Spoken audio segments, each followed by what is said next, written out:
నేను ప్రార్థనలో దేవుని దగ్గర గడుపుతున్నప్పుడు దేవుని అడుగుతున్నా, దేవా ఇప్పుడు మరి ఒక కొత్త స్థలానికి మమ్మల్ని తీసుకెళ్ళబోతున్నాం. We're going right, we're going to a new church. దేవుడు అతి తొందరగా మనకు స్థలం ఇస్తాడు అని వాగ్దానం చేశాడు ఆయన. యెహోషువ గ్రంథం ద్వారా ఆయన వాగ్దానం తప్పకుండా ఆయన నెరవేరుస్తున్నాడు. It's in the process. We all know ఇది, it's not news to everyone knows. So ఈ ప్రిపరేటరీ టైంలో ఇలా ప్రిపేర్ అవుతున్నాం కదా ఒక సంఘంగా. We're moving, we're going to a new place. God is taking us to a new place. The season is changing, the time is changing.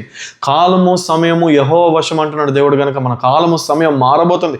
ఈ సంఘాన్ని దేవుడు అభివృద్ధి చేయబోతున్నాడు. ఇంకా అనేకులకు ఆశీర్వాదకరంగా, మనకి వారు ఆశీర్వాదకరంగా దేవుడు నడిపించబోతున్నాడు. కనుక దేవా ఈ సమయంలో సిద్ధపాటు అని అన్నప్పుడు దేవుడు ఎఫెసీయులకు రాసిన పత్రిక ధ్యానించమని ఆ రకమైన భారం పెట్టినప్పుడు, ఎఫెసీయులకు రాసిన పత్రిక నేను చూసినప్పుడు ఎందుకు అంత ప్రాముఖ్యత అంటే, ఎఫెసీయులకు రాసిన పత్రిక మనం ఎందుకు ధ్యానించాలి, ఎందుకు మనము ఆ సీజన్ చేంజ్ అవుతున్నప్పుడు ఒక కొత్త రెల్మ్కి, ఒక కొత్త ప్రదేశానికి దేవుడు నడిపిస్తున్నప్పుడు ఎఫెసీయులకు రాసిన పత్రిక ఏ రకంగా మనకి ఆశీర్వాదకరంగా ఉండబోతుంది, ఏ రకమైన విషయాలు మనకు నేర్పించబోతుంది అన్నప్పుడు, ఎఫెసీయులకు రాసిన పత్రిక పౌలు 14 పత్రికలు రాస్తే అన్ని పత్రికల్లో కల్లా అతి ప్రాముఖ్యమైనది, అంటే అన్ని పత్రికలు దేవుని వాక్యమే, దేవుని మాటే. ఈ 66 పుస్తకాలు కూడా దేవుని వాక్యమే.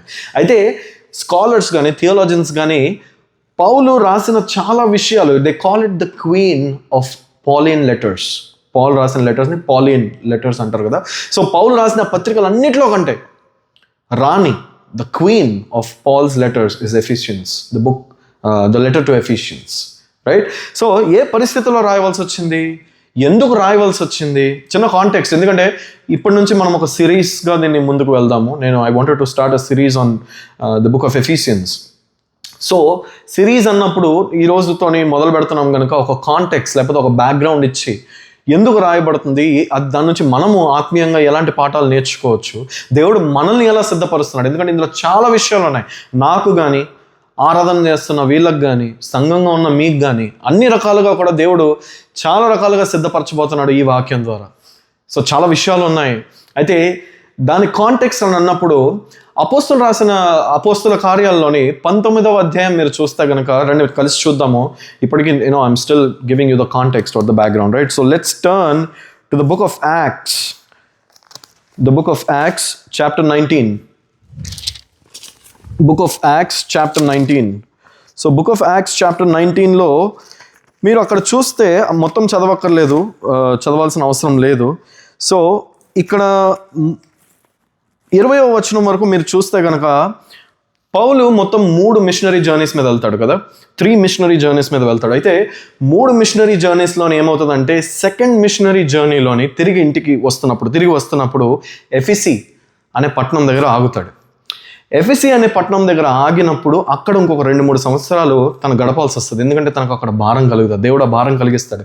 ఈ పట్టణంలో చూడు, ఎఫెసీ అన్నది ఇట్స్ ది ఎపిసెంటర్, అంటే it's like the home town. అక్కడ చాలా ట్రేడ్, చాలా బిజినెస్, రోమన్స్కి కానీ, జూస్కి కానీ, అన్యులకు, గ్రీక్ పీపుల్కి, గ్రీక్ దేశస్తులకి అందరికీ అక్కడ. ఇప్పుడు మనం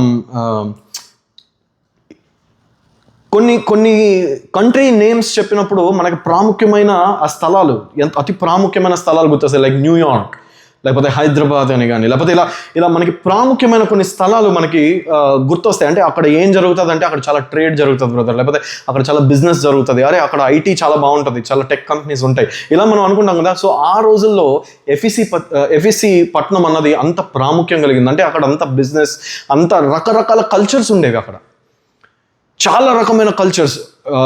రోమీలకి చాలా రకాల దేవతలు, అన్య దేవతలు ఉంటారు. లేకపోతే గ్రీక్ దేశస్తులకు వాళ్ళకి అన్ని రకాల చాలా రకమైన దేవతలు ఉంటారు.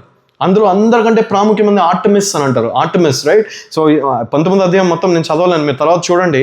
అయితే స్టార్టింగ్ పౌలు వచ్చినప్పుడు అక్కడ చూసి వీళ్ళు ఇక్కడ అసలు ఏం ఆరాధిస్తున్నారు ఇంతమంది అన్య దేవతల మధ్యలో, లేకపోతే ఏంటి వీళ్ళ క్రీస్తు తెలీదా, సువార్త పంచుకోవాలన్న భారము పౌలుకి కలిగి అక్కడ తను ఉంటాడు. అప్పుడు 2వ మిషనరీ జర్నీలో తిరిగి వెళ్తుండగా ఆ ఎఫెసీ పత్రిక దగ్గరకు వచ్చి ఆగినప్పుడు. అయితే కొన్ని వచనాలు మనం చూద్దాం. ఇక్కడ ఎంత అద్భుతమైన కార్యాలు పౌలు ద్వారా దేవుడు జరిగిస్తాడంటే, పౌలు ద్వారా ది అనాయింటింగ్, దేవుని అభిషేకము ఎలా ఎంతమందిని తాకి వాళ్ళని మారుస్తుందో కొన్ని వచనాలు మాత్రం చూద్దాము.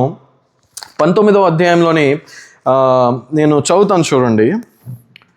19వ అధ్యాయం మొదటి వచనం నుంచి, అపోలో కొరింథీలోనున్నప్పుడు జరిగినదేమనగా, పౌలు పై ప్రదేశములోను సంచరించి ఎఫెసీకి వచ్చి కొందరు శిష్యులను చూచి, మీరు విశ్వసించినప్పుడు పరిశుద్ధాత్మను పొందితిరా అని వారిని అడగగా, వారు పరిశుద్ధాత్ముడు ఉన్నాడన్న సంగతియే మేము వినలేదని చెప్పారు. అప్పుడు అతడు, అలాగైతే మీరు దేనిని బట్టి బాప్తిస్మము పొందితారని అడుగగా, వారు యోహాను బాప్తిస్మమును బట్టియే అని చెప్పిరి. బాప్తిస్మం 2 రకాలైతే ఇక్కడ స్పష్టంగా. నీటిలో ముంచి లేపేది ఎవరి బాప్తిస్మము? యోహాను యొక్క బాప్తిస్మం. అందుకే యోహాను ఏమంటాడంటే, నేను మిమ్మల్ని నీటితోని బాప్తిస్మం ఇస్తున్నాను, కానీ నా తర్వాత ఒక ఆయన రాబోతున్నాడు, ఆయన మిమ్మల్ని పరిశుద్ధాత్మతోను, అగ్నితో, the fire baptism of the holy spirit, పరిశుద్ధాత్మతో మీకు బాప్తిజం ఇస్తాడు. ఆయన ఇంకా రాలేదు. ఆయన రాలేదు కనుక ఇప్పుడు మీరు పొందుతున్న బాప్తిజం జస్ట్ మై ప్రిపరేషన్, నేను మిమ్మల్ని ప్రిపేర్ చేస్తున్నాను. కానీ ఆయన వచ్చిన తర్వాత పరిశుద్ధాత్మ దేవునితో మిమ్మల్ని బాప్తిజం ఇస్తాడు. అంటే అప్పటి వరకు యోహాను బాప్తిజం ఇస్తున్న వాళ్ళందరూ క్రిస్టియన్స్ కాదు, యూదులే. అంతే కదా, యూదులే వాళ్ళంతాని. యేసయ్య వచ్చిన తర్వాత ఆ 2వ రకమైన బాప్తిజమం అన్నది వాళ్ళు జనాలు పొందుకున్నారు, పరిశుద్ధాత్మని కలిగిన బాప్తిజమము. అయితే యోహాను ఇచ్చిన బాప్తిజమం ఏంటి? నీటి బాప్తిజమం అంటే ఏంటి? రిపెంట్ అయ్యి, the baptism of repentance. It is completely different from the baptism of holy spirit. పరిశుద్ధాత్మ దేవుని బాప్తిజమము పొందనివాడు, నా ఆత్మ లేనివాడు నా వాడు కాదంటాడు దేవుడు.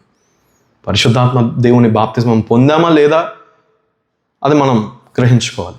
నీటిలో మునిగి లేచావా, సరే, అది యోహాను యొక్క బాప్తిజమము, అది రిపెంటెన్స్ యొక్క బాప్తిజం. బట్ పరిశుద్ధాత్మ దేవుని యొక్క బాప్తిజమము, యేసయ్య ఇచ్చే బాప్తిజమం. ఎందుకంటే నా తర్వాత వచ్చేవాడు ఆయన ఇది చెప్పులు తీయటానికి కూడా నేను లేనివాడిని, ఆయన వచ్చేంత వరకు నేను ఇది ఇస్తున్నాను, ఆయన వచ్చిన తర్వాత ఆయన వేరే రకమైన బాప్తిజమం ఇస్తాడు. అయితే ఇక్కడ పౌలు మాట్లాడుతుంది అదే బాప్తిజమం గురించి. అయ్యా, మీరు పరిశుద్ధాత్మను పొందుకున్నారా? పరిశుద్ధాత్మ దేవుడా, అదేంటి మాకు తెలియదే, ఇప్పటివరకు మమ్మల్ని నీటిలో ముంచి లేపారు, మరి ఏ రకమైన బాప్తిజమం పొందారు? మేము యోహాను యొక్క బాప్తిజమం పొందాం. అరే, యోహాను యొక్క బాప్తిజమం ఏంటి? యోహాను యొక్క బాప్తిజమం అయిపోయింది, దాని తర్వాత దేవుడు వచ్చాడు, ఆయన పరిశుద్ధాత్మ యొక్క బాప్తిజమం మీరు పొందుకోలేదు, పరిశుద్ధాత్మ గురించి మాకు తెలియదు అంటున్నారు. దానికి పౌలు, అలాగైతే మీరు దేనిని బట్టి బాప్తిజమం పొందితారని అడుగగా, వారు యోహాను బాప్తిజమమును బట్టియే అని చెప్పిరి.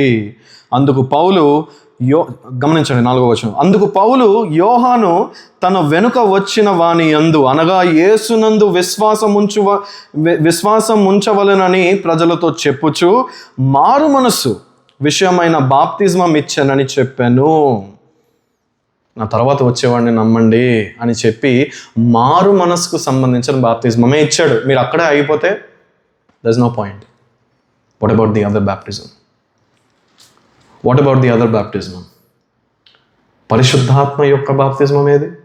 నీటిలో మునిగి ఆగిపోయాం. మనం పరీక్షించుకోవాలి. నీటిలో మునిగి ఆగిపోయామా?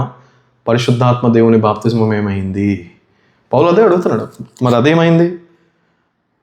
5వ వచనం. వారు ఆ మాటలు విని ప్రభువైన యేసు నామమున బాప్తిజమము పొందిరి. ఆయన నామంలో బాప్తిజం పొందారు. 6వ వచనం. తరువాత పౌలు వారి మీద చేతులుంచగా పరిశుద్ధాత్మ వారి మీదకి వచ్చెను. అప్పుడు వారు భాషలతో మాట్లాడుకును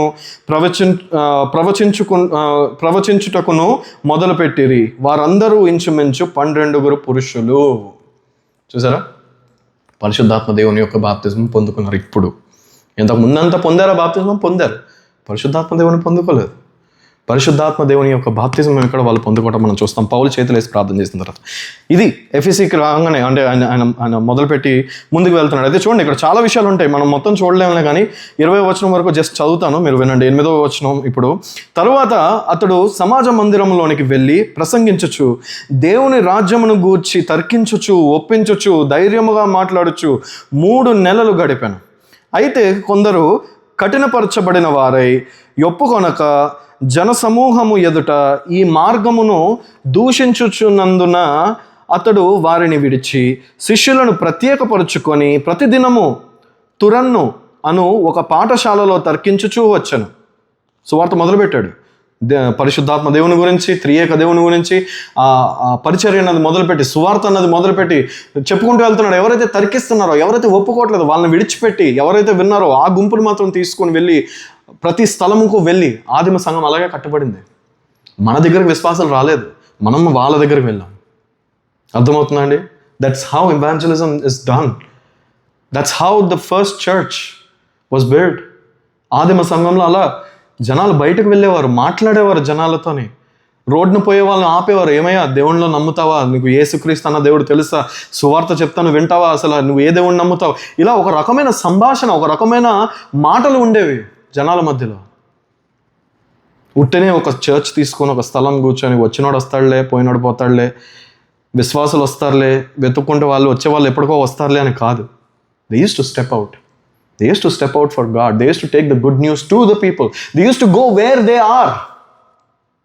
వారు ఉన్న చోటికి వీరు వెళ్ళేవారు, వీరు ఉన్న చోటికి వాళ్ళు రావటం కాదు. We need to go where they are.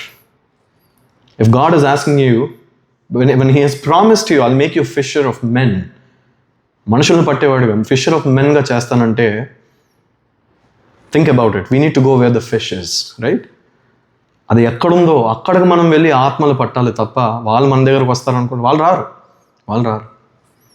లోకము వాళ్ళ జలసాల్లో, వాళ్ళ కాలక్షేపంలో, వాళ్ళ మతాలలో, వాళ్ళ అన్య దేవతల్లో, వాళ్ళ పూజలలో వాళ్ళు కొట్టుకొని పోతున్నారు. They will not come to you. Why would they come to you? ఎందుకు వస్తారు నీ దగ్గరికి? మనమే వెళ్ళాలి వాళ్ళ దగ్గరికి. పౌలు చేస్తున్న పరిచర్య చూడండి. ఎవరైతే ఒప్పుకుంటున్నారో వాళ్ళని తీసుకొని హీ మూవ్డ్ ఆన్. అంతే. వినని వాళ్ళకి ఇంకేం చెప్తాం? దేవుని వాక్యమే చెప్తుంది కదా. ఎవరైనా వాక్యం వినకపోతే తృణీకరిస్తే ఏం చెప్పమన్నాడు దేవుడు? అక్కడి నుంచి పాదముకున్న ధూళి తుడిపివేసి వెళ్ళిపోమన్నాడు. ఎందుకు? ఆ ధూళి వానికి సాక్ష్యం చెప్తుందంట. దేవుని ఆ రోజు వచ్చినప్పుడు తీర్పు దినాన, ఏమయ్యా నాకు తెలియదే ఇదంతా అని అంటే, ఏం చెప్తున్నావు? అదిగో ధూళి, నేను నా సువార్తికుడిని పంపించాను, దైవజనుడు వచ్చాడు, సువార్త తీసుకొని నువ్వు వినలేదు. ఆయన పాదం యొక్క ధూళి నీ గడప దగ్గర ఇంకా అలానే ఉందని చెప్పి అది నీకు అగేన్స్ట్గా సాక్ష్యం చెప్తుందని. What so powerful, right? We don't have to, అంటే తర్కించాల్సిన అవసరం లేదు. దేవుని వాక్యాన్ని పంచుకుంటాం, దేవుని సువార్తను పంచుకుంటాం. అక్కడితో వినని వారు వింటారు, తర్కించే వాళ్ళు తర్కిస్తారు. పౌలు ఏం చేశాడు? వినని వాళ్ళని తీసుకొని ఆ గుంపుని ముందుకు సాగాడంట. అయితే 11వ వచనం చూడండి. మరియు దేవుడు పౌలు చేత విశేషమైన అద్భుతములను చేయించెను. అతని శరీరమునకు తగిలిన చేతి గుడ్డలనైనను నడికట్లి అయినను రోగుల యొద్దకు తెచ్చినప్పుడు రోగములు వారిని విడిచెను, దెయ్యములు కూడా వదిలిపోయెను. Hand kerchiefs. ఆయనను తాకిన ఏ వస్త్రమైన అంగి, అది జస్ట్ ఎవరైతే వ్యాధిగ్రస్తులో వాళ్ళ దగ్గర తీసుకెళ్ళి వాళ్ళకి తగిలిస్తే వ్యాధులు పోతున్నాయంట, దెయ్యాలు దురాత్మలు పారిపోతున్నాయంటే he's carrying the anointing of God and it is overflowing పౌలు చుట్టూ. తాకిన వస్త్రం.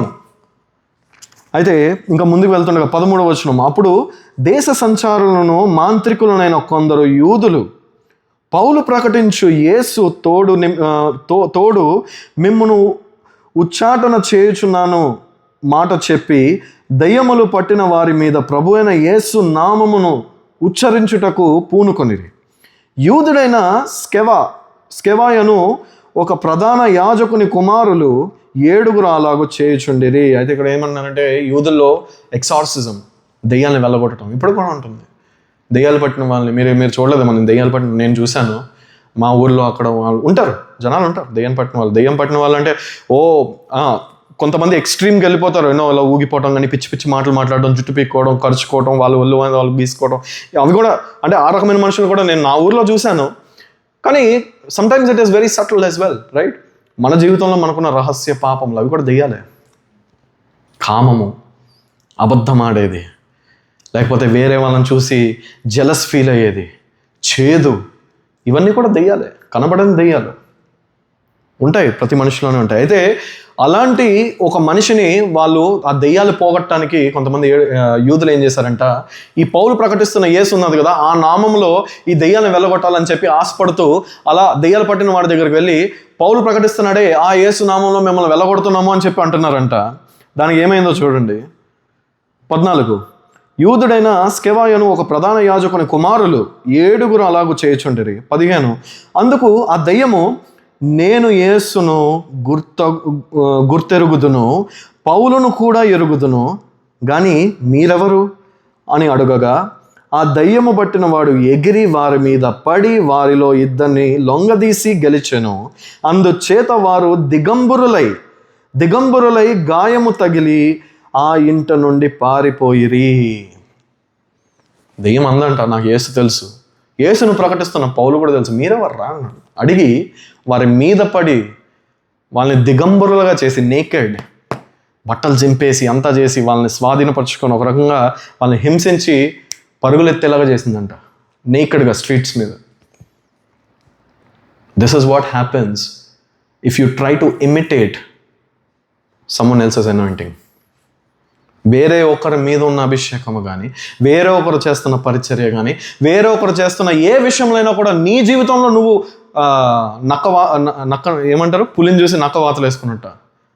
అలాంటి ఏదో ఒక సామెత అంటారు కదా, అంటే వేరే వాళ్ళని చూసి మనం వాతలు వేసుకుంటే నేను అంటే మనకు నేను చెప్పదలుచుకుంది ఏంటంటే, మనకి ఉన్న కాలింగ్ ఏంటి, మన జీవితంలో దేవుని ఉద్దేశం ఎలా ఉంది.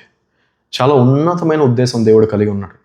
If you are settling looking at others' anointing and looking at how the other people are being used, what about your calling?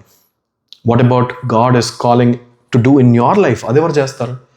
వీళ్ళు కూడా అలానే ఆశపడ్డారు. ఆ రకంగా మనం కూడా యేసునామంలో ఆయనని ఇమిటేట్ చేసి ఒక రకంగా ఇలా చేస్తే దెయ్యాలు పారిపోతాయి అనుకున్నారు, కానీ వాళ్ళకి తిప్పి కొట్టింది, దిగంబరులుగా పారిపోవాల్సి వచ్చింది ఆ ప్రదేశం నుంచి కదా. దాని తర్వాత చూడండి ఏమవుతుందో. 15 అందుకు ఆ దయ్యము, నేను యేసును గుర్తెరుగుదును, పౌలును కూడా ఎరుగుదును, కానీ మీరెవరని అడుగగా, ఆ దయ్యము పట్టిన వాడు ఎగిరి వారి మీద పడి వారిలో 2 లొంగదీసి గెలిచెను. అందుచేత వారు దిగంబరులై గాయము తగిలి ఆ ఇంట నుండి పారిపోయిరి. ఈ సంగతి ఎఫెసీలో కాపురమున్న సమస్తమైన యూదులకును గ్రీసు దేశస్థులకును తెలియవచ్చినప్పుడు వారందరికీ భయము కలిగెను గనుక ప్రభువైన యేసు నామము ఘనపరచబడెను. యూదులకు తెలుస్తుంది, గ్రీసు దేశస్థులకి, ఈ రోమియోలకి, అక్కడ ఉన్న అన్య దేవతలను పాటిస్తున్న వాళ్ళందరికీ కూడా ఈ వార్త తెలిసి దేవుని నామం ఇంకా అధికంగా ఘనపరచబడిందంట ఆ స్థలంలో. దేవుడు అంత గొప్పగా వాడుకున్నాడు కదండి. ఘనపరచబడెను. 18 విశ్వసించిన వారు అనేకులు వచ్చి తాము చేసిన వాటిని తెలియజేసి ఒప్పుకొనిరి. చూడండి, మాను మనసు పొందుతున్నారు అందరూ. 19 మరియు మాంత్రిక విద్య అభ్యసించిన వారు అనేకులు తమ పుస్తకములు తెచ్చి అందరి ఎదుట వాటిని కాల్చివేసిరి. వారు లెక్క చూడగా వాటి వెల 80,000 వెండి రూకలాయను. ఇంత ప్రభావముతో ప్రభువు వాక్యము ప్రబలమై వ్యాపించెను. అది పౌలు చేస్తున్న పరిచర్య అక్కడ ఎఫెసీలో. ఫైర్. ఇలా పౌలు అక్కడ ఆ రకంగా అక్కడ ఒక సంఘాన్ని నిర్మించి, నేను మిమ్మల్ని అలా ఒంటరిగా వదిలి వెళ్ళను కానీ నా శిష్యుడు తిమోతిని పంపిస్తానని చెప్పి ఎఫెసీలో అక్కడ ఒక మంచి సంఘాన్ని నిర్మించి, సంఘం స్టార్ట్ అవుతుంది, తిరిగి వెళ్ళిపోతాడు. వెళ్ళిపోయిన తర్వాత ఒక 2-3 సంవత్సరాల తర్వాత రోమియోలు తనని ఒక జైల్లో పడేస్తారు సువార్తను ప్రకటిస్తున్నందుకు. జైల్లోంచి పౌలు ఇప్పుడు 4 పత్రికలు రాస్తాడు. ఫిలెమోనుకు రాసిన పత్రిక, ఎఫెసీలకు రాసిన పత్రిక, ఫిలిప్పీలకు రాసిన పత్రిక, కొలసీలకు రాసిన పత్రిక. 4 పత్రికలు ఆ జైల్లో ఉంటూ రాస్తారు. అంటే ఎఫెసీలకు రాయబడుతున్న పత్రిక. జైలు అంటే ఈ రోజుల్లో మనం చూస్తున్న జైలు కాదు, హౌస్ అరెస్ట్ అని అర్థం. ఆ రోజుల్లో జైలు డిఫరెంట్గా ఉండేది. అంటే పౌల్ని ఒక దీనిలో వేయడం కాదు, చెరసాల్లో వేసేది కూడా, అది కూడా వేరేగా ఉంటుంది. కానీ house arrest is the right word, అంటే జైల్లో పడేయటం అంటే. అక్కడి నుంచి 4 పత్రికలు తను పంపిస్తాడు. 4 పత్రికలు పంపించగలుగుతున్నాడు అంటే యాక్సెస్ ఉందనే అర్థం కదా. జనాలు వస్తున్నారు, జనాలు వెళ్తున్నారు, కానీ పౌలు బయటకు వెళ్ళటానికి లేదు. హౌస్ అరెస్ట్ లాగా అనమాట. అక్కడ రాయబడిన పత్రిక ఈ ఎఫెసీలకు రాసిన పత్రిక. ఈ ఎఫెసీలకు రాసిన పత్రిక ఎందుకు రాశాడు? అక్కడ సంఘంలో చాలామంది సువార్త కల్తీ అయిపోతుంది, సువార్త మార్చి చెప్పబడుతుంది. చాలామందికి నిజమైన సువార్త ఏంటి అన్నది వాళ్ళు గ్రహించుకోలేకపోతున్నారు. అయితే ఆ సువార్త ఎంత ప్రాముఖ్యమో, లేకపోతే దేవుని ఉద్దేశములు ఏ రకంగా ఉన్నాయో, దేవుని యందు ఏ రకమైన ఆశీర్వాదములు ఉన్నాయో, చాలామందికి ఆశీర్వాదాలు అర్థం కావు. దేవుని యందు ఆశీర్వాదాలు ఏమున్నాయి ఎవరేం చెప్పరే. ఎప్పుడు ఏడుపు ఏడుపు ఏడుపు, లేకపోతే పశ్చాత్తాపం పశ్చాత్తాపం పశ్చాత్తాపం. దేవుడు దీవించే దేవుడు అని ఉంటుంది. మరి దీవెనలు అంటే ఏంటి? ఆశీర్వాదములు అంటే ఏమిటి? ఒకరు చూస్తే ఎక్స్ట్రీమ్ ఎండ్కి తీసుకెళ్తున్నారు. ఏమనంటారంటే దేవుని నమ్ముకొని కావాల్సినంత దేవుడు ఇచ్చేస్తాడు, మేడలు ఇచ్చేస్తాడు, గోడలు ఇచ్చేస్తాడు, కార్లు ఇచ్చేస్తాడు, నువ్వు పట్టిందల్లా బంగారం అయిపోద్ది.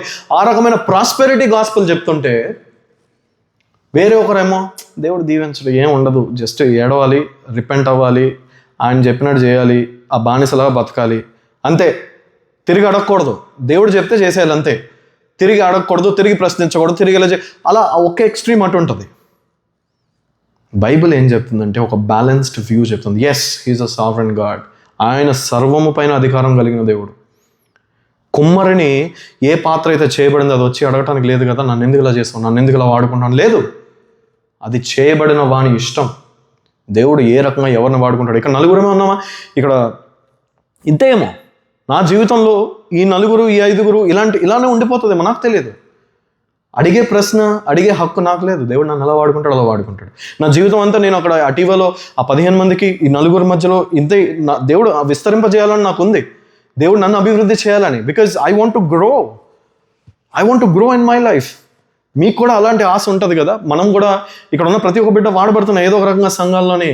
అయితే మీకు కూడా ఏదో ఒక రకంగా వాడబడాలి, ఏదో ఒక రకంగా దేవ మన వాడు అలాంటి రకమైన వాంఛ దేవుడు కలిగిస్తున్నాడు.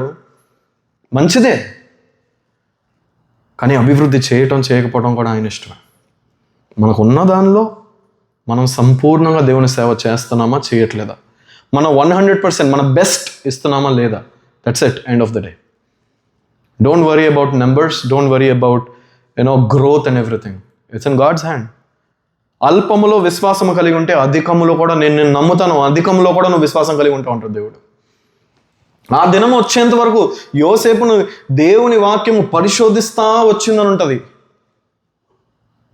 యోసేపును అలా తీసుకెళ్లి దేవుడు అలా కూర్చోబెట్టలేదు. ఎంత శోధించబడ్డాడు, ఎంత దేవుడు పరిశోధించాడు ఆయన. అప్పుడు వచ్చింది.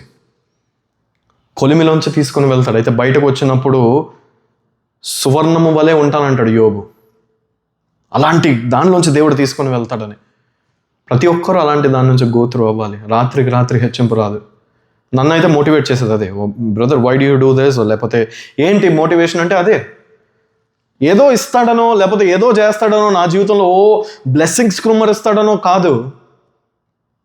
నా జీవితంలో ఏం చేయాలని ఆల్రెడీ చేస్తున్నాడు. నన్ను ఆయన రక్షించుకున్నాడు. ఆమేన్. నన్ను ఒక వెలపెట్టి ఆయన కొన్నాడు. ఆయన జీవితము 6.5 గంటలు వేలాడండి నగ్నంగా సిలువ మీద. టీషర్ట్ ఇప్పి బయటికి వెళ్ళాం మనం. ఆలోచించండి, దేవుడు 6.5 గంటలు నగ్నంగా నీకోసం నా కోసం వేలాడాడు. టీషర్ట్ లేకుండా బయటికి వెళ్ళి చూపించు ఒకసారి. స్టఫ్. ఇంకేం చేయాలి అంటే నాకు తెలియక అడుగుతున్నాను, ఇంకేమైనా మిగిలిపోయిందా? ఈ 60 ఏళ్ళు పట్టుమంటే ఇంకో 70 సంవత్సరాలు, అధిక ఆయుష్ అంటే 80 సంవత్సరాలు, 1,23,000 కోట్ల సంవత్సరాలతో పోల్చుకుంటే, అంటే దానికంటే ఎక్కువ, ఎటర్నిటీ అంటే కదా నిత్యము, దాంతో పోల్చుకుంటే నీ 60 సంవత్సరాలు ఎంత? దీనికోసం ప్రాకులాడుతున్నారు కొంతమంది. దీనికోసం దేవుని దగ్గరకు వస్తున్నారు. దేవా నాకు అది ఇవ్వు, లేకపోతే నాకు ఇలా చేయి, నాకు అలా చేయి, నాకు ఇలా. అరే, దేవుడు చేయాల్సింది, లేకపోతే దేవుడు ఆశీర్వదించాల్సింది, లేకపోతే బైబిల్ మాట్లాడుతున్న విషయాలు ఉన్నాయి ఇంకా. అందుకు పౌలు రాస్తూ ఎఫెసీయులకు రాసిన పత్రిక అలానే హీ ఓపెన్స్ దాట్ వే. మొదటి అధ్యాయంలోనే చెప్తాడు, ఆశీర్వాదాలు కావాలా చూపిస్తాను రా అంటాడు. మొదటి అధ్యాయంలో అదే రాస్తాడు పౌలు. అయితే చూద్దామండి మనం. I given you enough context. ఏ రకంగా రాయబడుతుంది, ఏ రకంగా చేయబడుతుంది. అయితే 2 రకాల విభజన నేను చెప్పాను ఎఫెసీయులకు రాసిన పత్రికకి. మొదటి దానిలోనంతా కూడా, మొదటి 3 అధ్యాయాల్లో కూడా సువార్తను గురించిన క్లారిటీ అందరికీ కలగజేస్తాడు. సువార్త అంటే ఏమిటి, నిజమైన సువార్త ఏంటి, దేవుని సువార్త ఏంటి, దేవుని ఆశీర్వాదాలు ఎలా ఉంటాయి, దేవుడు హెచ్చిస్తే ఎలా ఉంటుంది, దేవుడి నుంచి వచ్చే ఆ ఘనత ఎలా ఉంటుంది, the prosperity, how God makes us prosperous, అవి చూపిస్తాడు. దేవుడి నుంచి వచ్చే బ్లెస్సింగ్స్, స్పిరిచువల్ బ్లెస్సింగ్స్ అడుగుతారు కదా, ఆశీర్వాదాలు ఏమంటే ఇక్కడ ఉన్నాయి ఎఫెసీయులకు రాసిన పత్రికలో మొదటి అధ్యాయంలో. దాని తర్వాత 4, 5, 6లోనే ఏమవుతుందంటే ఈ ఫస్ట్ దానికి లింక్ చేస్తూ 3 అధ్యాయాలకు కూడా లింక్ చేస్తూ కాబట్టి అని మొదలు పెడతాడు. 4వ అధ్యాయం చూడండి ఎలా మొదలవుతుందో, 5వ అధ్యాయం చూడండి ఎలా మొదలవుతుందో. కాబట్టి దేర్ఫోర్ అంటే ఫస్ట్ దానికి, ఫస్ట్ పార్ట్కి లింక్ చేస్తూ అదే గాస్పుల్ని ఏదైతే వివరించాడో కాబట్టి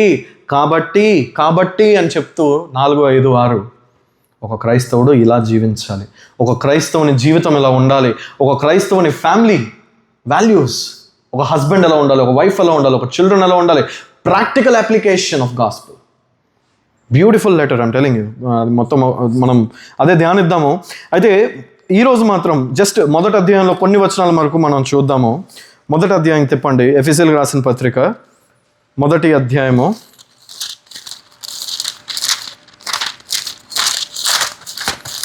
ఎఫెసీయులకు రాసిన పత్రిక మొదటి అధ్యాయము మొదటి 14 వచనాల వరకు చూద్దాము. మొదటి 14 వచనాల్లో కూడా ఇక్కడ ఏం జరుగుతుంది అని అన్నప్పుడు ఇక్కడ కూడా పౌలు ఒక స్పష్టత అన్నది కలగజేస్తున్నాడు వీళ్ళకి. స్పష్టత అని అన్నప్పుడు ఏంటనంటే, తండ్రి అయిన దేవుని ఇప్పుడు మనం ఒక కార్పొరేట్ కంపెనీలోని మనం వర్క్ చేస్తాము, లేకపోతే ఏ రకమైన ఆర్గనైజేషన్లో మనము వర్క్ చేసేటప్పుడు, we all work in IT and we have understanding how IT companies work, right? పొద్దున కూడా ఇదే చెప్పుకుంటూ వచ్చాను. అయితే ఒక కంపెనీకి మనం పనిచేస్తున్నప్పుడు, ఒక సంస్థకు మనం పనిచేస్తున్నప్పుడు, ఆ సంస్థ ఏంటి, ఏం చేస్తుంది, వాళ్ళకున్న విజన్ ఏంటి, వాళ్ళకున్న గోల్ ఏంటి, వాళ్ళకున్న మిషన్ ఏంటి, వాట్ ఈస్ దిస్ అబౌట్? నేను పనిచేస్తున్న వాళ్ళ మిషన్ ఏంటి అసలు, వాళ్ళు what are they trying to achieve 10 years from now, where will they be?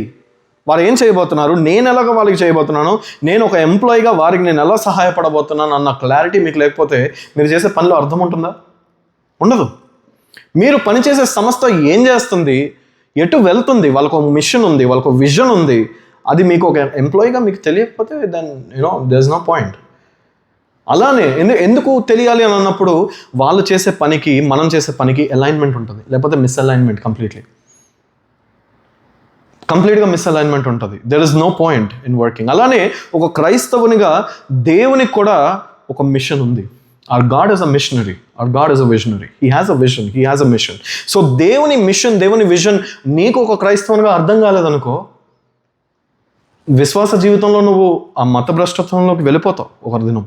ఎందుకంటే నువ్వు ఒక రకమైన ఎక్స్పెక్టేషన్స్తో క్రిస్టియానిటీలోకి వచ్చావు. ఇంకో దేవుని నమ్ముకుంటే ఇలా దీవిస్తాడంట, దేవుని నమ్ముకుంటే ఇగో ఇవి తొలగిపోతాయంట, లేకపోతే ఈ రకమైన ఇబ్బందుల నుంచి నన్ను బయటపడివేస్తాడంట అని చెప్పి ఒక తప్పుడి బోధ విని, లేకపోతే ఎవరో సువార్థికులు పంచుకోవాలి, ఏదో రకంగా దేవుడిని నిన్ను అమ్మేయాలి, దేవుని తట్టు నిన్ను తిప్పేయాలి, లేకపోతే కన్వర్ట్ చేయాలని చెప్పి ఒక సేల్స్ పర్సన్ లాగా కొంతమంది యాక్ట్ చేస్తూ ఉంటారు. అంటే లేనివి కూడా కలిగించి, వాళ్ళ సాక్ష్యాలు కూడా ఇంకా ఎగ్జాజరేట్ చేసి చెప్పి, ఉన్నది లేనట్టుగా లేనిది ఉన్నట్టుగా. అంటే వాళ్ళ మనసులో ఒకటే ఉంటుంది, దేవుని తట్టు ఈ వ్యక్తి తిరిగితే నాకు చాలు, దానికోసం నేను ఎంత అబద్ధం చెప్పినా, ఎంత మసాలా పోసి నాకున్న సాక్ష్యం అంటే ఏంటండి?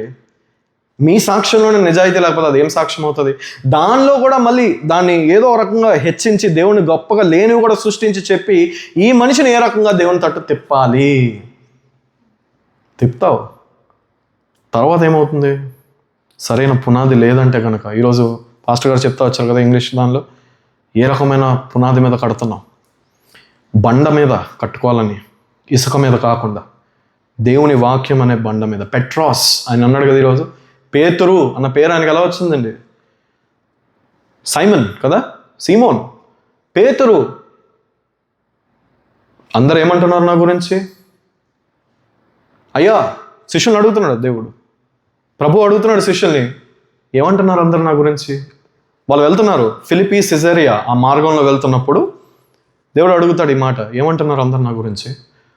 కొంతమంది శిష్యులు అంటారు, అయ్యా నువ్వు గొప్ప ప్రవక్తవి అంటారు, నువ్వు ఏలియా తిరిగి వచ్చాడు, లేకపోతే చనిపోయిన బాప్తిస్మం నుంచి యోహాను తిరిగి వచ్చాడు, ప్రవక్తలందరిలో గొప్ప ప్రవక్తవి, ఇలాగ చాలా రకరకాలుగా ఆన్సర్లు వస్తున్నాయి. సరే మీరేమంటారు? 12 శిష్యులతో కూడా దేవుడు అడుగుతాడు, 12 శిష్యులతో మీరేమంటారు? అప్పుడు సీమోను ముందుకు వచ్చి అంటాడు, you are the son of living God. నువ్వే క్రీస్తువి అని చెప్పి అంటాడు. అన్నప్పుడు దేవుడు ఏమని అంటాడంటే, flesh and blood has not revealed this to you. శరీరము లేకపోతే నీకుగా వచ్చిన ఇది కాదు, పరిశుద్ధాత్మ దేవుడు నీకు బయలుపరిస్తేనే నువ్వు మాట్లాడగలిగావు. ఈ రోజు నుంచి నువ్వు పేతురు అని పిలువబడతావు. పెట్రోస్, అదే బండ. ఈ బండ మీదే నేను కడతాను, ఈ పునాది మీద నేను కడతాను నా సంఘాన్ని. చర్చ్ అన్న పదం అక్కడ వాడతాడు దేవుడు. సంఘము, చర్చ్ అన్న పదం అక్కడ ఉంటుంది. I'll build this church, I'll build my church on this foundation, on this rock, and you will be called Petros, you will be called Peter. Simon పీటర్గా మారుతాడు ఆ రోజు నుంచి. సో అలాంటి వాటి మీద కట్టే అవకాశం మనం ఇస్తున్నామా? మనం వాక్యం పంచుకునేటప్పుడు, లేకపోతే మనం సువార్తను పంచుకునేటప్పుడు. See, it's end of the day, it's not about converting the other person. End of the day, it is about sharing the good news and sharing it the right way. నిజముగా నిజాయితీతో పంచుకున్నామా లేదా? అయితే అందుకనే ఆ సువార్తనే మళ్ళా పౌలు ఆ స్పష్టతను కలగజేస్తున్నాడు ఎఫెసీయుల పత్రిక మొదటి 3 అధ్యాయాల ద్వారా కూడా. గాస్పెల్ అంటే ఏంటి, అసలు ఏంటి, ఎలా, ఏముంటుంది ఇందులో, దేవుడు ఏం చేశాడు, తండ్రి అయిన దేవుని పాత్ర ఏంటి, ప్రభు అయిన యేసుక్రీస్తు, పరిశుద్ధాత్మ దేవుడు, వీళ్ళ పాత్రలు ఏ రకంగా ఉన్నాయి. అయితే క్విక్గా చూద్దాం. మనం ఎక్కువ సమయం లేదు, మనం బల్ల ఆరాధనలో కూడా వెళ్ళాలి కనుక క్విక్గా ఆ విభజన అన్నది మనం చూద్దాం. అయితే మొదటిగా తను ఆ ఇంట్రొడక్షన్ అన్నది మనం మొదటి 2 వచనాల్లో కూడా చూస్తాం. దేవుని చిత్తం వలన క్రీస్తు యేసు అపోస్తలుడైన పౌలు ఎఫెసీలో ఉన్న పరిశుద్ధులను క్రీస్తు యేసు నందు విశ్వాసులనైన వారికి శుభమును చెప్పు రాయునది. మన తండ్రి అయిన దేవుని నుండి ప్రభు అయిన యేసుక్రీస్తు నుండి మీకు కృపయు సమాధానము కలుగునుగాక. ఇంట్రొడక్షన్. అయితే ఇక్కడ మన తండ్రి అయిన దేవుడు, త్రియేక దేవుని యొక్క త్రిత్వము, తండ్రి అయిన దేవుడు, కుమారుడు కూడా దేవుడు, పరిశుద్ధాత్మ దేవుడు కూడా దేవుడు, త్రిత్వము కదా. సో ఇక్కడ ఆ విభజన అన్నది మీకు కనబడుతుంది. అయితే 3 నుంచి 6వ వచనం వరకు తండ్రి అయిన దేవుడు ఏం చేస్తున్నాడు ఈ విషయంలో చెప్పాను కదా. గాడ్కి ఒక మిషన్ ఉంది, ఒక విజన్ ఉంది. ఏంటంటే పడిపోయిన ఈ మానవాళ్ళని, పడిపోయిన ఈ హ్యుమానిటీని తిరిగి కాపాడుకొని ఆయన దగ్గరకు చేర్చుకోవడమే ఆయన మిషన్, ఆయన విజన్గా ఉంది. అయితే దానిలో తండ్రి అయిన దేవుడు ఏం చేస్తున్నాడు అన్నప్పుడు 3 నుంచి 6వ వచనం వరకు మన ప్రభు అయిన యేసుక్రీస్తు యొక్క తండ్రి యొక్క దేవుడు స్తుతింపబడునుగాక. ఆయన క్రీస్తునందు పరలోక విషయములలో ఆత్మ సంబంధమైన ప్రతి ఆశీర్వాదమును మనకు అనుగ్రహించను.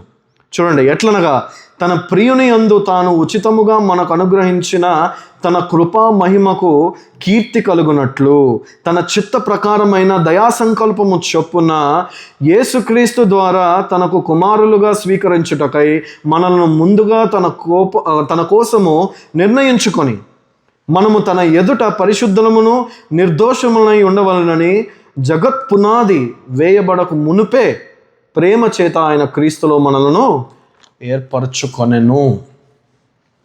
జగత్ పునాది వేయక ముందే ఆయన మనల్ని ఏర్పరచుకున్నాడంట. పేరు పెట్టి పిలుచుకున్నాడు, ఏర్పరచుకున్న దేవుడు. అంటే దేవునికి తెలియదా ఎవరు రక్షించబడతారు, ఎవరు రక్షించబడరు? దేవునికి అన్నీ తెలుసు. అయితే కొంతమంది అంటారు, దేవునికి అన్నీ తెలిస్తే మరి ఇదంతా ఎందుకు జరగనిస్తున్నాడు?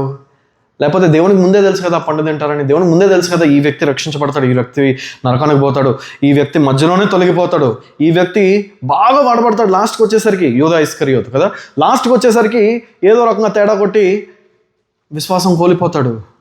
దేవునికి ఇవన్నీ తెలిస్తే ఎందుకు చేస్తున్నాడు అని అన్నప్పుడు ఒక ముఖ్యమైన ప్రశ్నకి, ఇప్పుడు రేపు పొద్దున్న sun rises in the east అన్న ఫ్యాక్ట్ నాకు తెలుసు, ఆ నిజం మనందరికీ తెలుసు ఆ ఫ్యాక్ట్ అన్న. But am I causing that sun to rise in the east? నేను ఏ రకంగా ఆ సన్ని ఈస్ట్లో రైజ్ అయ్యేలాగా నేనేమైనా చేస్తున్నానా? am I doing something? No. నాకు తెలుసు అంతే. తెలిస్తే చేస్తున్నామని అర్థం కాదు కదా. Knowledge is not causation all the time. Having the knowledge about something doesn't mean I'm causing it to happen. అది అయ్యే విధంగా నేను ఏదో చేస్తున్నానని కాదు, నాకు తెలుసు అది అవుతుందని అంతే. అలానే దేవునికి కూడా జగత్ పునాది వేయక ముందే ఏర్పరచుకున్న వాళ్ళు, లేకపోతే ఎవరు రక్షించబడతారు ఏంటి అన్నది he has the four knowledge. ఆయన ముందుగానే ఎరిగి ఉన్న దేవుడు. కానీ ఆయన చేస్తున్నాడా? ఆయన అందరినీ తప్పిపోయేలాగా చేస్తున్నాడా? వీళ్ళు నాకు నచ్చట్లేదు, వీళ్ళు నరకానికి వెళ్తారు, వీళ్ళకి నచ్చారు, వీళ్ళు మాత్రం, ఏ రకంగా కూడా పార్షియాలిటీ చూపించే దేవుడు కాదు అని వాక్యం చెప్తుంది కదా. ఏ ఒక్కరు నశించిపోవడం కూడా దేవునికి ఇష్టం లేదు. ఆయనకు తెలుసు ఏం జరగబోతుంది అన్నది, కానీ ఆయన చేయట్లేదు, ఎరిగి ఉన్నాడు అంతే. ఆయన అనుదినము కునుకక నిద్రపోక ప్రతి ఒక్కరు రక్షించబడాలని స్వార్థికులను పంపిస్తూ, దేవుని జనులను పంపిస్తూ, అనేక రకముగా హతసాక్షులు అయిపోతున్నా కూడా జనాల్ని పంపిస్తూనే ఉన్నాడు దేవుడు. కోత విస్తారంగా ఉంది, కోయవారు కొందరు, అయినా కూడా దేవుడు పంపిస్తూనే ఉన్నాడు. ఇంకా అధికముగా పంపించాలని ఆ కోతకు ఎవరైతే ఆ దేవునికి మొరపెట్టుకోండి అంటున్నాడు వాక్యంలో. దేవా ఇంకా జనులను పంపించు అని. అయితే తండ్రి అయిన దేవుడు జగత్ పునాది వేయక ముందే ఆ ప్లాన్ ఆఫ్ సాల్వేషన్ ఆదికాండం 3వ అధ్యాయంలోనే చెప్పేస్తాడు కదా. ఒక రక్షకుడు నీ నుంచి వస్తాడు, ఒక రక్షకుడు వస్తాడు. అయితే he will crush this enemy's head and you will bruise his heel. సిలువ మీద జరిగిన అది. సో ముందే the plan was laid out. The plan of salvation was declared. That's God the father. అయితే మనం ముందుకు వెళ్తే కుమారుడు ఇందులో ఏం చేశారు అన్నది మనందరూ తెలుసు. అయితే 7-8 మళ్ళీ పౌలు ఏం రాస్తున్నాడో పౌలు మాటల్లో చూడండి. 7-8 దేవుని కృప మహదైశ్వర్యమును బట్టి ఆ ప్రియుని యందు ఆయన రక్తము వలన మనకు విమోచనము, అనగా మన అపరాధములను క్షమాపణ మనకు కలిగి ఉన్నది. కాలము సంపూర్ణమైనప్పుడు జరగవలసిన ఏర్పాటును బట్టి ఆయన తన దయా సంకల్పము చొప్పున తన చిత్తమును గూర్చిన మర్మమును మనకు తెలియజేసి మనకు సంపూర్ణమైన జ్ఞాన వివేచన కలుగుటకు ఆ కృపను మన ఎడల విస్తరింపజేసెను. దేవుడు చేసిన కార్యము. అయితే 10వ వచనం చూడండి. 10వ వచనం కూడా, ఈ సంకల్పమును బట్టి ఆయన పరలోకములో ఉన్నవే కానీ భూమి మీద ఉన్నవే కానీ సమస్తమును క్రీస్తునందు ఏకముగా సమకూర్చవలెనని తనలో తాను నిర్ణయించుకొనెను. That he will unite the things under the heaven and things above the heaven in Christ Jesus. యూదుడు లేడు, గ్రీకు దేశస్థుడు లేదు, అమ్మాయి అని లేదు, అబ్బాయి అని లేదు, ఏమీ లేదు. అందరూ ఏకులై ఉంటారు. They will be United in Christ. That's the whole point, right? అబ్రహాముకు ఆదికాండము 12వ అధ్యాయం మొదటి 3 వచనాల్లో కూడా దేవుడు ఏమని వాగ్దానం చేస్తాడు? I will make you a father of nations. నీ నుండి నేషన్స్ రాబోతున్నాయి, జనాలు. అంటే అబ్రహాముకు ఉన్నది విశ్వాసం. అంటే ఆ విశ్వాసమును బట్టి అమెరికా దేశస్థుడని లేడు, పాకిస్తాన్ అని లేదు, ఆఫ్ఘనిస్తాన్ అని లేదు, ఇండియా అని లేదు, ఏమీ లేదు, యూదుడు అని లేడు. Everyone will be a multi ethnic family. అందుకే రోమిల్కి రాసిన పత్రికలో పౌలు ఏమని అంటాడంటే, న్యాచురల్గా ఇప్పుడు మనం ట్రీస్ గ్రో చేస్తాం కదా, ట్రీస్ గ్రో చేసినప్పుడు ఒలివ మొక్క గురించి చెప్తూ అక్కడ న్యాచురల్గా వచ్చే బ్రాంచెస్ ఉంటాయి కదా, న్యాచురల్గా వచ్చే బ్రాంచెస్ని నరికివేసి ఆ ప్లేస్లో వైల్డ్ బ్రాంచెస్ ఉంటాయి కదా, వాటిని గ్రాఫ్ట్ చేస్తాడు దేవుడు. వైల్డ్ బ్రాంచెస్ అంటే అన్యులు, మనం. ఒలివే మొక్క అంటే న్యాచురల్గా వచ్చే బ్రాంచెస్ యూదులు. Yes, the salvation is of the Jews. ఆయన అంటాడు కదా, ఎవరితోని సమరయ స్త్రీ బావి దగ్గర ఆమెతో ఏమంటాడు? మీరు దేనిని ఆరాధిస్తున్నారో మీకు తెలియదు, మాకు తెలుసు, మేము యూదులము. అంటే యేసయ్య కూడా యూదులు. So salvation is of the juice అని అన్నప్పుడు అవును, దేవుడు వాళ్ళని ఎంచుకున్నాడు. ఇజ్రాయెల్ జనాన్ని ఎంచుకున్నాడు దేవుడు, ఆ నేషన్ ఎంచుకున్నాడు. వాళ్ళ ద్వారా ఈ లోకాన్ని రక్షించాలన్నది ఆయన plan. He could have chosen anyone. He could have chosen India, he could have chosen Australia, I don't know. But he chose Israel. ఎవరినో ఒకరిని ఎంచుకోవాలి, వాళ్ళని ఎంచుకున్నాడు. అబ్రహాంని ఎందుకంటే అబ్రహాంని ఎంచుకోవడానికి కూడా తనలో ఏదో ఎలిజిబిలిటీ ఉంది, ఏదో గొప్పవాడని కాదు, ఎంచుకున్నాడు అంతే. అది దేవుని సార్వభౌమత. ఎవరినైనా ఎంచుకుంటాడు, ఎవరి ద్వారా అయినా ఆయన సాల్వేషన్ ప్లాన్ ఆయన ముందుకు తీసుకెళ్తాడు. అలా ఇజ్రాయెల్ జనాంగాన్ని దేవుడు ఎంచుకున్నాడు. ఇండియా ఎందుకు లేదండి బైబిల్లో? ఆఫ్ఘనిస్తాన్ ఎందుకు లేదండి? ఆస్ట్రేలియా ఎందుకు లేదు? ప్యారిస్ ఎందుకు లేదంటే వాళ్ళని ఎంచుకున్నాడు. Bible doesn't have everything. దేవుడు మనకి ఏదైతే బయలుపరచాలో, దేవుడు మనకి ఏ రకమైన ఇన్ఫర్మేషన్ ఇవ్వాలో ఆ ఇన్ఫర్మేషన్ మాత్రమే ఉంటుంది. And this is about his plan of salvation and how he will redeem the fallen humanity. That's all this book is about. అంతేగాని అందరు మెన్షన్ లేదేంటి, నా పేరు లేదేంటి, మా ఫ్యామిలీలో ఉన్న వాళ్ళు ఎవరు లేరేంటి, ఈ మోడర్న్ ఎరాకి సంబంధించిన ఏఐ, చాట్ జీపీటీ ఇవన్నీ లేవేంటంటే ఉండవు. అవి ఎందుకు ఉంటాయి? దేవుడు ఉద్దేశించి ఏ విషయాలు అయితే బయలుపరచాలో ఆ విషయాలు బయలుపరిచాడు అంతే. That's all this book is about, right? So ఆ ప్లాన్ ఏదైతే తండ్రి అయిన దేవుని ద్వారా అది ఆ plan of salvation was laid out. Now Christ Jesus has executed that plan. That is why he came down, right? కార్నల్గా, రైట్? గాడ్ ఇన్కార్నెట్ అంటే ఫ్లెష్ ధరించాడు, శరీరధారిగా మన మధ్యలో వచ్చి నివసించి ఆయన చేయవలసిన పని ఆయన చేసి ఆయన వెళ్ళిపోయాడు. అదే చెప్తుంది ఇక్కడ, ప్రతి ఒక్కరిని యునైట్ చేయటం ఎలాగా? ఆయన యందు విశ్వాసం ఉంచడం బట్టి కదా. దేవుని చిత్తం కూడా అక్కడ తెలుస్తుంది మనకు. 11-12 వచనంలో చూడండి. మరియు క్రీస్తునందు ముందుగా నిరీక్షించిన మనము తన మహిమకు కీర్తి కలుగజేయవలెనని దేవుడు తన చిత్త ప్రకారమైన సంకల్పమును బట్టి మనలను ముందుగా నిర్ణయించి ఆయన యందు స్వాస్థ్యముగా ఏర్పరచాను. ఆయన తన చిత్తానుసారముగా చేసిన నిర్ణయము చొప్పున సమస్త కార్యములను జరిగించుచున్నాడు. It is an ongoing thing. మనం మారుతాము, జనులు మారుతారు అంతే. దేవుని ప్రణాళిక, దేవుని చిత్తము ముందుకు వెళ్తూ ఉంటుంది. ఆయన ఏదైతే సాల్వేషన్ ప్లాన్ ఉందో అది మాత్రం ముందుకు వెళ్తూనే ఉంటుంది. చూడండి, గొప్ప గొప్ప దైవజనులు వాళ్ళు వాడబడతారు, చనిపోతారు. Someone else will come, they'll replace them. వాళ్ళు వెళ్ళిపోతారు, మళ్ళీ ఆ తరం పోతుంది, మళ్ళీ ఇంకో కొత్త తరం లేపుతాడు దేవుడు. దేవుని ఇదైతే ఆగిపోదు, వెళ్ళిపోతూనే ఉంటుంది. అండ్ దేవుడు ఇంకొక వాగ్దానం కూడా చేస్తారు. ఇశ్రాయేల్ గురించి వచ్చింది కాబట్టి ఒక మంచి విషయం నేను వాక్యంలో చెప్తాను. ఈ సూర్యుడు, ఈ చంద్రుడు, ఈ నక్షత్రాలు ఉన్నంత వరకు ఇశ్రాయేల్ను, ఆ జనాంగం గురించి మాట్లాడుతున్నాడు దేవుడు, తుడిచివేయబడదు అని అంటాడు దేవుడు. తుడిచివేయబడదు. ఈ సూర్యుడు ప్రకాశించేంత వరకు, చంద్రుడు ఉన్నంత వరకు, నక్షత్రాలు ఉన్నంత వరకు ఇశ్రాయేల్ అనే నేషన్. అందుకనే చూడండి, ఇప్పుడు కూడా they are small nation, but still they are fighting, right? They are fighting huge and they're winning. God's hand is there and God will redeem Israel. అందుకే దేవుని వాక్యం కూడా చెప్తుంది, యెరూషలేము కొరకు కూడా మనం ప్రార్థన చేయాలి అని చెప్పి. Because God has chosen them. He has a different plan how he'll redeem them and how they will come to Christ. How all the Jews will accept Christ. అది కూడా ఉంది వాక్యంలో. అన్యులు మన గురించి ఒక సెపరేట్ ప్లాన్ అయితే వాళ్ళ గురించి, అది I'll not get there. But anyways you see, right? అంటే దేవుని చిత్తం ఎలాగ నెరవేర్చబడింది క్రీస్తు యేసు ద్వారా అని. అయితే ఇందులో పరిశుద్ధాత్మ దేవునికి ఏ రకమైన రోల్ అన్నది మనం చూసినప్పుడు 13 and 14 చూడండి, 13-14. మీరును సత్యవాక్యమును అనగా మీ రక్షణ సువార్తను విని క్రీస్తునందు విశ్వాసం ఉంచి వాగ్దానము చేయబడిన ఆత్మ చేత ముద్రింపబడితిరి. You are sealed with the promised Holy Spirit. మీరు ముద్రించబడ్డారు. అందుకే ఆ రోజు తీర్పు దినాన మాట్లాడేవారు ఎవరు? ఆత్మ, పరిశుద్ధాత్మ దేవుడు. I can explain, hey, why did you do this? Hey, I can explain. No more explanations. You will not be in a state to explain yourself, because what is witnessing, ఎవరు నీకు సాక్షిగా నిలబడి నీ మాట్లాడుతున్నప్పుడు పరిశుద్ధాత్మ దేవుడు. That is why you're sealed. చేయబడిన ప్రతి ఒక్క దానికి లెక్కప్ చెప్పాలన్నప్పుడు లెక్కప్ చెప్పేది, మన ద్వారా విట్నెస్ ఇచ్చేది కూడా పరిశుద్ధాత్మ దేవుడు. జాగ్రత్తగా ఉండాలి. ఆ దినం మనకి ఆ ఛాన్స్ లేదు ఎక్స్ప్లెనేషన్ ఇచ్చుకోవడానికి. 13 తర్వాత 14 చూడండి. దేవుని మహిమకు కీర్తి కలుగుటకై ఆయన సంపాదించుకొనిన ప్రజలకు విమోచనము కలుగు నిమిత్తము ఈ ఆత్మ మన స్వాస్థ్యమునకు సంచకరువుగా ఉన్నాడు. Possession of it to the praise of his glory. His a guarantee of our inheritance. God is promising an inheritance. God is promising an inheritance for eternity. మనకు అక్కడ స్వాస్థ్యం ఉందంట, మనకు అక్కడ సిరులు, సంపదలు ఉన్నాయంట. 1 కొరింథీ 12వ అధ్యాయము 5వ వచనం, ఈ ఒక్క మాట మనం దయచేసి చూద్దాము, దాంతో నేను ముగిస్తాను అక్కడతో. 1 కొరింథీ 2వ అధ్యాయము 9-10 వరకు ఎవరైనా చదవండి.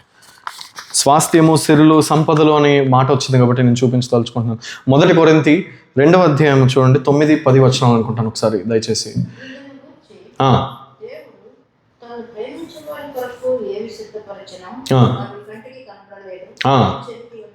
వినబడలేదు.